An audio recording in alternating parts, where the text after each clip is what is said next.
Hello दोस्तों, मैं सुजाता आज आप ही के चैनल संतोष कुमार दीक्षित में आप सभी का स्वागत करती हूँ। तो आज का टॉपिक है हिंदी में तत्सम और तद्भव शब्द। तो तत्सम और तद्भव शब्द आगामी आने वाली परीक्षाओं में 1 नंबर का या 2 नंबर का क्वेश्चन आता है, तो इसको भली भांति जानना अति आवश्यक है। इसलिए ये वीडियो उनके लिए है जिनको तत्सम और तद्भव शब्द में अंतर स्पष्ट नहीं समझ में आते हैं। तो प्लीज़ इस वीडियो को देखिए और कोई अगर क्वेश्चन समझ में ना आए तो कमेंट बॉक्स में लिखिए ज़रूर, ठीक है। तो पढ़ते हैं तत्सम और तद्भव शब्द। देखिए, तत्सम शब्द यानी तत्सम शब्द जो शब्द संस्कृत भाषा से ज्यों का त्यों हिंदी में ले लिए गए हैं या ले लिए जाते हैं, उन्हें या उसे तत्सम शब्द कहते हैं। इसको दूसरी भाषा में, सरल भाषा में स्पष्ट कर देते हैं कि ऐसे शब्द जो संस्कृत भाषा से लिए गए हैं और ज्यों का त्यों लिए गए हैं, उनको हिंदी भाषा में प्रयुक्त किया जाता है संस्कृत भाषा की ही भांति। उसके भाव में कोई परिवर्तन नहीं हुआ है, यानी उसके रूप में कोई परिवर्तन नहीं हुआ है।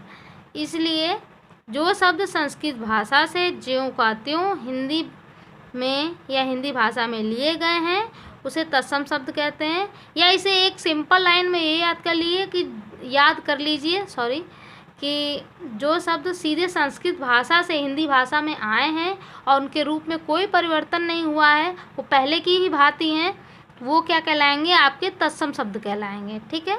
जैसे कि उदाहरण में आप देखिए, पुष्प, अष्ट, अंध आदि, ठीक है। मतलब ये आदि मतलब ETC, इसको समझिए, ETC कहते हैं। यानी पुष्प है, अष्ट है, अंध है, ये क्या है? संस्कृत भाषा के ही शब्द हैं और कभी कभी लोग इसका प्रयोग करते हैं, ठीक है। तो ये आप ऐसे ही समझ लीजिए कि तत्सम शब्द क्या है? स आ रहा है ना, तो संस्कृत है, ठीक है। संस्कृत भाषा से लिए गए हैं और ज्यों का त्यों हैं, उनके रूप में कोई परिवर्तन नहीं हुआ है। अगर आप तत्सम और तद्भव में अंतर में अगर कन्फ्यूज होते हैं तो याद कर लीजिए कि तत्सम स है, यानी स आपके लिए एक ट्रिक का काम करेगा कि ये जो है, अगर तत्सम स आता है तो आपको याद हो जाएगा कि ये सीधे संस्कृत भाषा के शब्द हैं और ज्यों का त्यों हिंदी में आते हैं, ठीक है। इनके रूप में परिवर्तन नहीं हुआ है। एक क्वेश्चन और आता है तत्सम से कि तत्सम शब्द किन 2 शब्दों से मिलकर बना है, ठीक है। तो इसको लिख देते हैं, तत् धन सम, ये 2 शब्दों से मिलकर बना है तत्सम, ठीक है, जिसका अर्थ होता है ज्यों का त्यों, ज्यों का त्यों, ठीक है। ज्यों का त्यों यानी जैसा उसका रूप था वैसा ही उसको आज भी आधुनिक भाषा में ले लिया गया, उसके रूप में कोई परिवर्तन नहीं हुआ है। जैसे कि उदाहरण में पुष्प है, अष्ट है, अंध है आदि, ठीक। अब नेक्स्ट बात करते हैं हम तद्भव शब्द की, ठीक है। तद्भव शब्द देखिए, संस्कृत भाषा के जो शब्द पुरानी हिंदी आदि से विकृत होकर सीधे हिंदी में आए हैं उन्हें तद्भव शब्द कहते हैं। कहने का भाव यह है कि संस्कृत के वो शब्द जिनका प्रयोग हम हिंदी भाषा में करते हैं, लेकिन उनका रूप जो है थोड़ा सा वो परिवर्तित हो गया है, मॉडर्नाइज हो गया है, ठीक है। यानी इसको आप याद कर लीजिए, ये ओल्ड टाइम के वर्ड हैं और ये मॉडर्न है, जो आजकल चल रहा है मॉडर्न, ठीक है। यानी तद्भव क्या हो गया? तद्भव हो गया मॉडर्न वर्ड और तत्सम हो गया ओल्ड वर्ड। इससे ये भी याद कर लीजिए, ये भी एक शॉर्ट है आपके दिमाग में बैठने के लिए, ठीक है।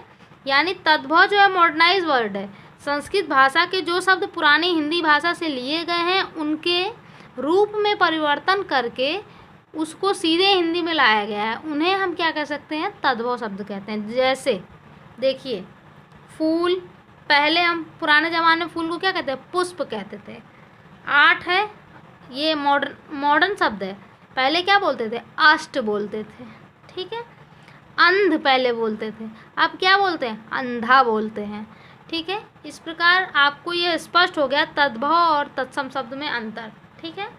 एक ट्रिक से आप याद कर लीजिए कि तत्सम जो है वो संस्कृत भाषा से आए हैं और तद्भव संस्कृत भाषा से ज्यों का त्यों नहीं लिए गए हैं, इनके रूप में परिवर्तन करके इनको हिंदी भाषा में लाया गया है। ठीक है, तो चलिए इसके इन दोनों के अंतर को इनके उदाहरणों के द्वारा स्पष्ट कर लेते हैं। ठीक है, देखिए यहाँ पर मैंने लिखा है कुछ उदाहरण दिए हैं जिससे आपको इसका अंतर स्पष्ट हो जाएगा वाली बातें। देखिए, तत्सम व तद्भव शब्द में अंतर उदाहरण से स्पष्ट किया गया है। ठीक है, इधर तत्सम लिखे हैं और इधर तद्भव लिखे हैं।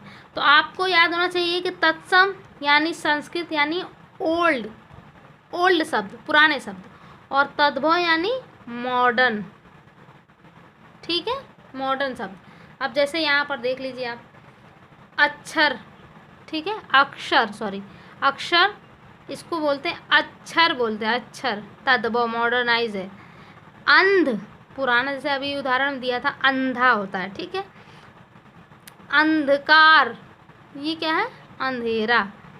अग्नि पुराना संस्कृत शब्द है और इसका मॉडर्नाइज वर्ड क्या है, आग है।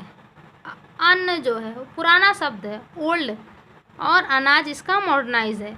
कर्पूर है, कर्पूर लिखते थे और मॉडर्न में अब इसको क्या बोलते हैं, कपूर बोलते हैं। कदली है, कदली तो बोलते नहीं है, कोई समझेगा ही नहीं, ये पुराना शब्द है। कदली का अर्थ होता है केला। ठीक है, नेक्स्ट आपका है कर्ण। कर्ण का क्या अर्थ होता है, कान।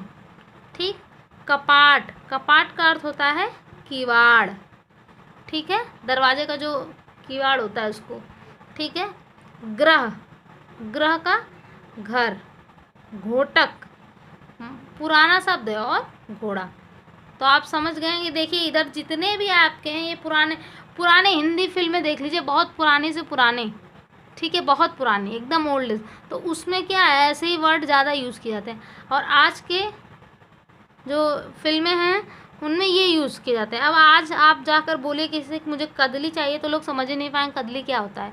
तो ये मॉडर्नाइज युग है। ठीक है, तो तत्सम शब्द क्या है, पुराने शब्द, संस्कृत के शब्द हैं जो ज्यों के त्यों लिए गए हैं, इनके रूप में कोई परिवर्तन नहीं हुआ है। और तद्भव जो है वो पुराने शब्द आए हैं लेकिन इनके रूप में थोड़ा सा परिवर्तन करके इनको हिंदी में प्रयुक्त किया जाता है। ठीक है, आई होप सो कि आप लोगों को तत्सम और तद्भव शब्द में अंतर स्पष्ट हो गया होगा। अगर अंतर स्पष्ट नहीं हुआ है या कोई आपको टॉपिक समझ में इसमें नहीं आया है तो प्लीज़ मुझे कमेंट बॉक्स में लिखिए, और प्लीज़ मेरे चैनल को ज़्यादा से ज़्यादा आप लोग सब्सक्राइब कीजिए, लाइक कीजिए और शेयर कीजिए, और प्लीज़ कमेंट बॉक्स में अपने क्वेश्चन को लिखा कीजिए। उससे क्या होता है ना, आप अगर कुछ लिखते हैं, चाहे आप अच्छा लिखिए चाहे बुरा लिखिए, कुछ भी लिखेंगे तो उससे मुझे पता चलेगा। अगर आप निगेटिव लिखेंगे तो मुझे पता चलेगा, मेरी कमियां तो मुझे पता चलनी चाहिए ना। तो प्लीज़ मेरी वीडियो को पूरा देखिए और ज़्यादा से ज़्यादा लाइक कीजिए, शेयर कीजिए। ठीक है, थैंक यू।